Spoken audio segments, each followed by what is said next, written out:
30 minute हमारे परम आदरणीय परम सम्मानीय श्री विचारानंद जी महाराज के अनुभव उनके विचारों का प्रस्पान करें। समय 30 मिनट। हरिओम। बोलिए सदगुरुदेव भगवान की। हाँ, जयकारा जोर से लगाया करो। बोलो यज्ञ भगवान की। हरिओम।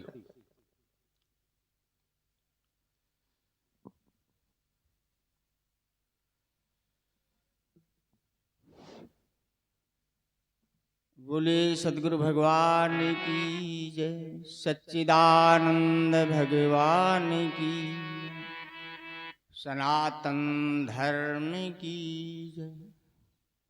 पहले मेरी एक प्रार्थना है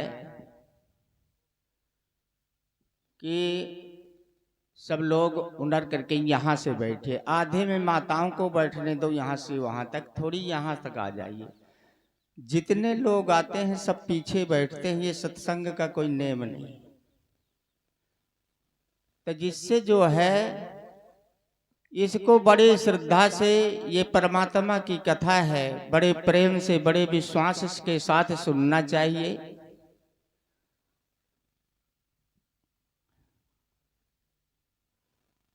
जिससे जो है जहां पर परम पूज्य स्वामी रामानंद जी, अजरानंद जी, श्रद्धानंद जी, सभी संत महापुरुषों के पावन चरणों में प्रणाम करते हुए, प्रिय सज्जनों, कहते हैं बड़े भाग्य मानुष तन पावा। आया है, ये तो मेरी समझ में कोई भाग्य से नहीं पाया, ये तुम्हारा अभाग्य है जो तुमने ये शरीर पा गए हो। अगर मनुष्य उसको कहते हैं तुम ये शरीर पा करके अपने मनुष्यत्व को जान जाओ, और शरीर पा गए और अपने को भूल गए तो तुम बड़े भाग्य से पाया जिसमें तुम भूल गए। बड़ा भाग्य तो वो है कि ये शरीर पा करके तुम मनुष्यत्व को जान जाओ कि मैं मनुष्य हूं। मनुष्य कहते किसको है, मैं कौन हूं, इस बात को जान जाओ। सभी शास्त्र कहते हैं, सभी संत कहते हैं कि छित जल पावक गंगन समीरा, और पंच रचित यह अधम शरीरा। अधम आया है ना। अब जो अधम शरीर है, तुम कहते हो मैं देह हूं, तो अधर्मी हो कि धर्मात्मा हो। और सतमार्ग जो होता है तो धर्म का होता है कि अधर्म का होता है। जब जब हो ये धर्म के हानि, अब बाढ़ ही असुर अधम, तो अधम क्या है, अधम शरीरा। जब जब धर्म की हानि होती है, अधर्म की वृद्धि होती है, तब तब ये संसार में देहा अभिमानी बढ़ते हैं कि मैं देह हूं। ये मैं देह हूं ये तुम्हारा धर्म नहीं है, और मैं आत्मा हूं ये तुम्हारा धर्म है। मैं देह हूं ये अधर्म है, और मैं आत्मा हूं ये धर्म है। अगर तुमने अपने को जान लिया, मनुष्यत्व को जान लिया, तो पुरुषत्व तुम्हें प्राप्त हो जाएगा। उसी का नाम मोक्ष है। अब तुम मोक्ष किसको कहना चाहते, अमर तुम नहीं होना चाहते। जैसे तुम आत्मा हो मगर देह बने हो, और आत्मा को तो ना तुम जानना चाहते हो, ना समझना चाहते हो, ना आत्मा में स्थित होना चाहते। तुम शरीर बने बैठे हो, शरीर में स्थिति हो, और ये शरीर जा रहा है। जवानी चली गई, किसी की ताकत नहीं है रोक लेने की। संसार में किसी का बस नहीं है, यहाँ पर ये स्वाभाविक हो रहा है। भगवान कहते हैं कि ये क्रिया स्वाभाविक हो रही है, तुम्हारी ताकत नहीं। किसी की बालापन रोकने की शक्ति है, जवानी रोकने की शक्ति है। क्या बुढ़ापा रुक जाएगा, क्या मृत्यु रुकेगी, रुकेगी भी नहीं। अमर अपना नहीं होना चाहता, अमर शरीर को बनाना चाहता है। मोक्ष अपना नहीं होना चाहता, शरीर को मोक्ष करना चाहता है। स्वर्ग अपना नहीं जाना चाहता, स्वर्ग शरीर सहित जाना चाहता है। वैकुंठ शरीर सहित जाना चाहता है। तो क्या ये ऐसा नेम है? प्रकृति का नेम अटल है, कभी टल नहीं सकता। जो नेम है वही होगा। जन्म लेगा, घटेगा, बढ़ेगा और मरेगा। ये नहीं बीच में इसके लिए कोई दवा, कोई वैद्य, कोई डॉक्टर कोई नहीं है। यहां तक कि इस नियम को ईश्वर भी नहीं तोड़ टाल सकता। अब उस नियम में हम चाहते हैं कि शरीर ना मरे और हमें जो है यानी शरीर ही अमर हो जाए और सदा सुखी रहे। बताओ इसमें सदा सुख मिलेगा? संसार में जो कोई आया है वो चला गया, ये भी देखा, फिर भी तुम्हें ये ना हुआ कि हम ये कामना ना करें कि ये शरीर बना रहे। कोई आया, वो चला गया, और जितने हैं वो भी जाएंगे कि नहीं जाएंगे? जाएंगे। और जो आगे आएंगे वो भी जाएंगे। ये नेम अटल है।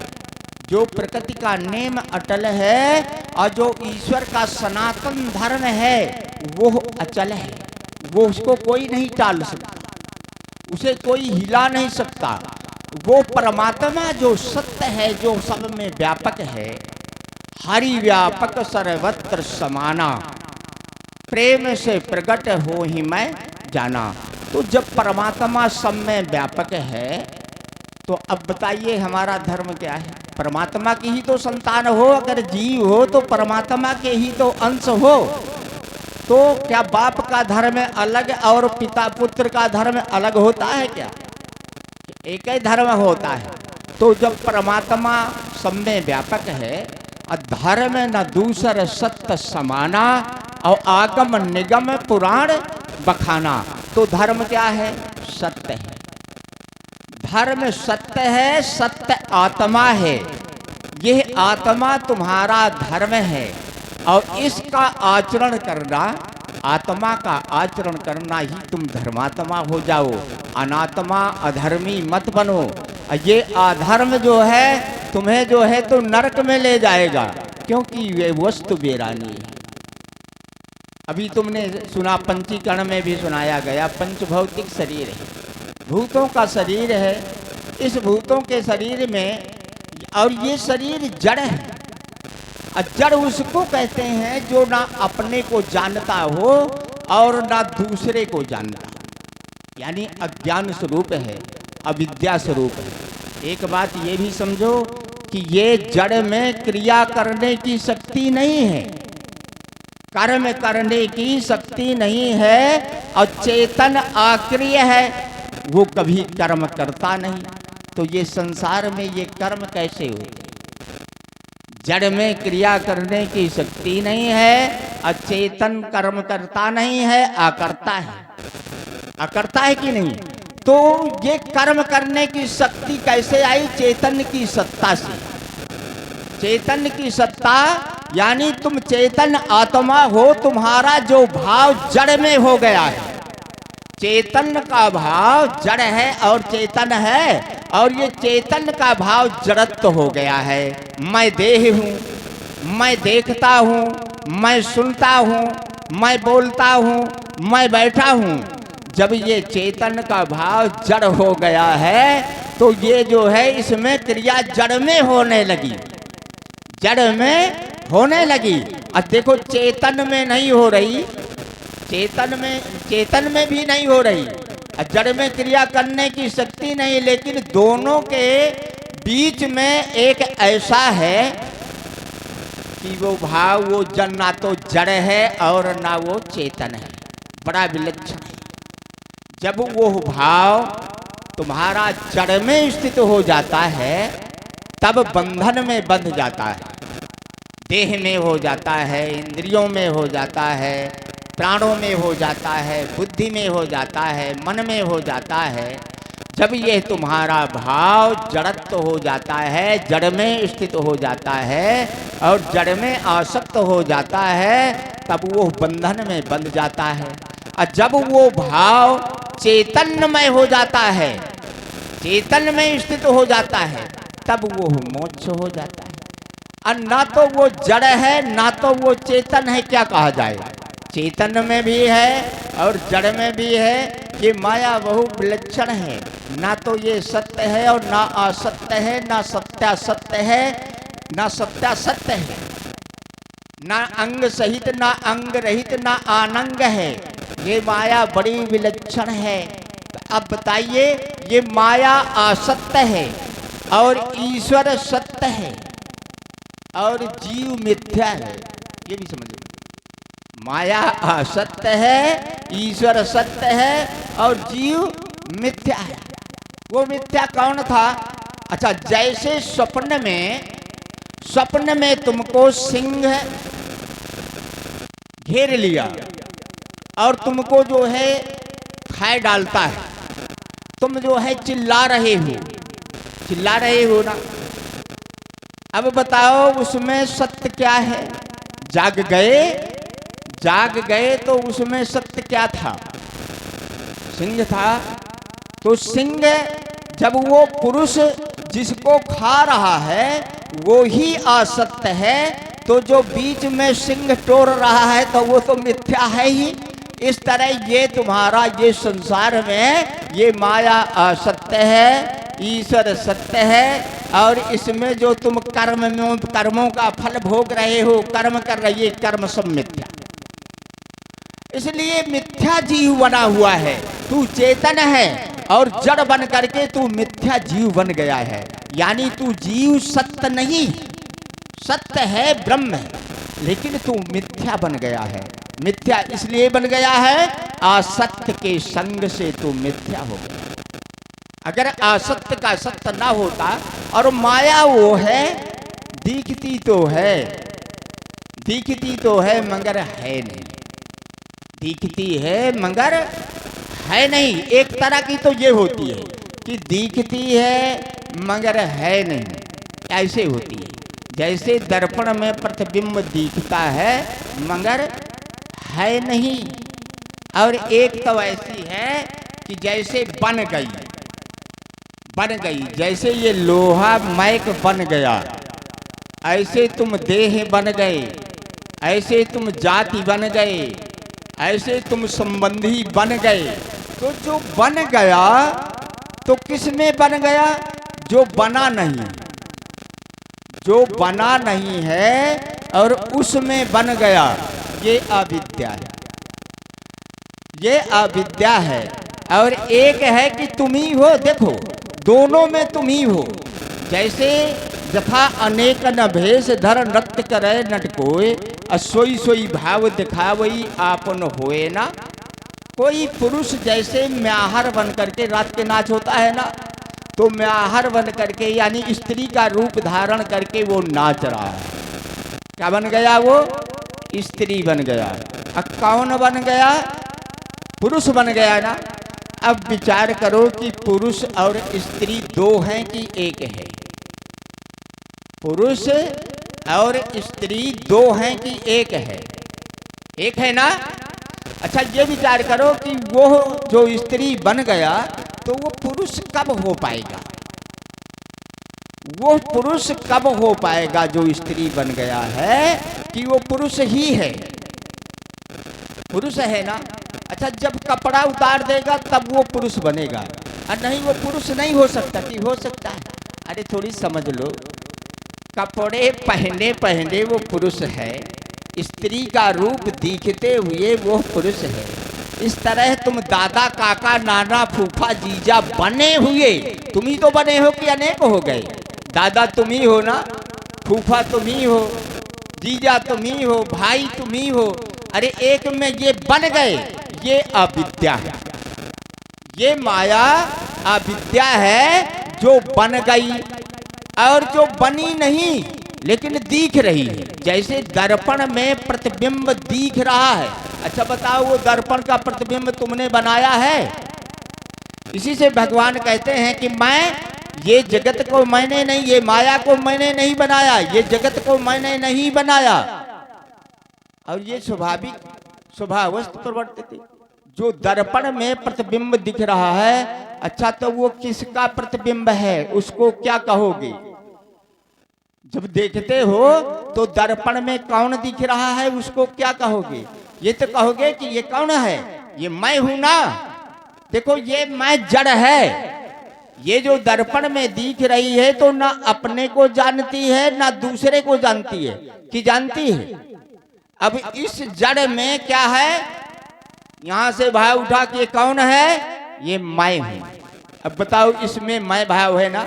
तो इसी तरह अंतःकरण में अपने अंदर झांक करके देखो, जो मैं करके हो रही है, मैं कह रहे हो, वो माया है। अब वो मैं में जो तुम्हारा अपना भाव है, वो चैतन्य का जो भाव है, जिसके द्वारा ये मैं क्रिया कर रही है, जिससे मैं में क्रिया हो रही है। अब ये मैं को यानी ये जड़ को जो दर्पण हो तुम ही, ये नहीं जो दर्पण में दिख रहा है वो हो तुम ही, लेकिन वो जड़ है। तो जड़ कौन बन गया, अरे वो जड़ तुम ही तो दिख रहे हो। अब इसमें तुम कह रहे हो कि मैं हूं ना, यही जीवपना है। ये जब है उस जड़ में, इसी को आभास कहते हैं, जैसे कहते हैं चिदाभास के द्वारा क्रिया होती है। तो इस जो दर्पण में जो दिख रहा है, जब हम उसको कहते हैं मैं, और इस मैं को कहा कि मैं हूं, लेकिन इस मैं को भूल गए। जिसका मैं है यानी जो परमात्मा की माया है, ईश्वर की माया है, जो आत्मा का आभास है। तो जब आभास में हमारा भाव जड़त्व हो गया तो हम आत्मा को भूल गए। जब आत्मा को भूल गए, अब वो जड़ सत्य नहीं है, वो जड़ सत्य नहीं है, दिख रहा है, स्थित है और नष्ट होगा। इसी तरह ये तुम्हारी वृत्ति जागृत में, स्वप्न में, सुषुप्ति में, ये तीनों अवस्थाओं में ये आती जाती है, भासती है। देह में मैं रूप से भासती है और सूक्ष्म शरीर में मन बुद्ध रूप से भासती है। सुषुप्ति में वो अज्ञान रूप से भासती है और वही वृत्ति आती और जाती है। वही वृत्ति का जन्म होता है, वही वृत्ति उत्पन्न होती है, वही प्रकट होती है, वही मरती है, वही स्वर्ग जाती है, वही नरक जाती है, वही कर्म करती है और वही भोगती है। और तू तो एक अकर्ता चेतन, और जिसकी सत्ता से वो सब कुछ कर रही है, वो तो जानने वाला तू है। ऐसा जान ले और ऐसा जान करके मोक्ष हो जाएगा। और अगर मान लिया, तुमने मान लिया कि मैं देह हूं, तुमने मान लिया कि ये इंद्रियों को, मान लिया प्राणों को, अब मान लिया, ये तुम्हें अज्ञान जब हो गया है, अपना ज्ञान ही बंधन है, हाँ अपना ज्ञान ही मोक्ष है और अपना अज्ञान ही बंधन है। जिस समय तुम अपने को नहीं जानते उस समय तुम बंध जाते हो, और जिस समय तुम अपने को जान जाते हो उस समय क्या हो जाता है, मोक्ष हो जाते हो। और ये दुनिया का जैसे, अब देखो, अब क्या नाना प्रकार के संस्कार हैं। सत्संग में देखो कोई नहीं आता, ना किसी की रुचि है और ना समझने की, जिससे कल्याण होता है। और नाटक नौटंकी में रात भर डटा, आज भारत में छाई है काली घटा। तो नाटक नौटंकी कहती, वो नाटक में जोकर में रात के कहते थे ना, तुम कैसी लगती हो, कहते हो जैसे भैंसी लगती। क्या है ये संस्कार है, अच्छे संस्कार पड़ेंगे इसमें। तो अच्छे संस्कार वो भी देखो, तमाशा देखने वाले तमाशा खुद ना बन जाओ। और परमात्मा का जन्म तुम्हारे हृदय में होगा, परमात्मा का जन्म तुम्हारा हृदय जो अंतःकरण है वहां होगा। परमात्मा का जन्म कभी शरीर का नहीं होता, ये बात को मान लो। अजन्मा है। भगवान कहते हैं ना जायते म्रियते वा कदाचिन्नम भूत्वा भविता वा ना भूया अजो नित्यः शास्तो अयम पुराणो ना हन्नते हन्नमाने शरीरे। जिस कृष्ण की गाथा को गाया जाता है उसी के मुख से जो है तो ये वाक्य निकले कि ना मैं तो जन्म लेता हूँ, ना तो मैं मरता हूँ, और ना मैं आता हूँ ना मैं जाता हूँ। मूर्ख लोग मेरा जन्म साधारण मनुष्य की तरह समझते हैं, अब मेरा जन्म ऐसे नहीं होता। अब परमात्मा का जन्म कैसे होता है, जैसे भगवान राम का हुआ, श्रृंगी ऋषि को बुलाया गया, खीर उत्पन्न की गई और खीर उत्पन्न करके फिर रानियों को दी गई और वो जो है फिर उनके द्वारा फिर जो है तो पैदा हुआ। परमात्मा का जन्म ऐसा होता है, खीर खाने से होता है। ये नहीं कि तुम खीर खा लो तो जो है परमात्मा का जन्म हो जाएगा। वो खीर को सोचो, वो खीर को सोचो। ये सत्संग में कोई भी पुराण, कोई भी ग्रंथ जो है बाकी नहीं रह जाता, जो सबको अमिश करके ना सबका प्रमाण दे करके ना बोला जाता हो। राजा दशरथ के पास 3 रानियां थी। अब समझो उनका जन्म कैसे होता है। 3 प्रकार की श्रद्धा होती है। श्रद्धावान लभते ज्ञानम तत्परासतेन्द्रिया। ज्ञान, श्रद्धावान पुरुष को ज्ञान होता है।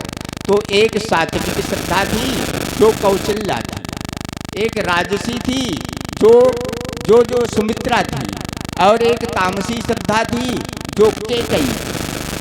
तो ये कथा को सुनने से, ये कान रूपी भगु से तुम्हारे अंतःकरण रूपी गर्भ में जब ये जो है तो ये सत्संग का बीज जाएगा, तो वहां पर ज्ञान रूपी राम का सात्विक श्रद्धा में तुम्हें तत्व ज्ञान यानी ब्रह्म ज्ञान का जन्म होगा।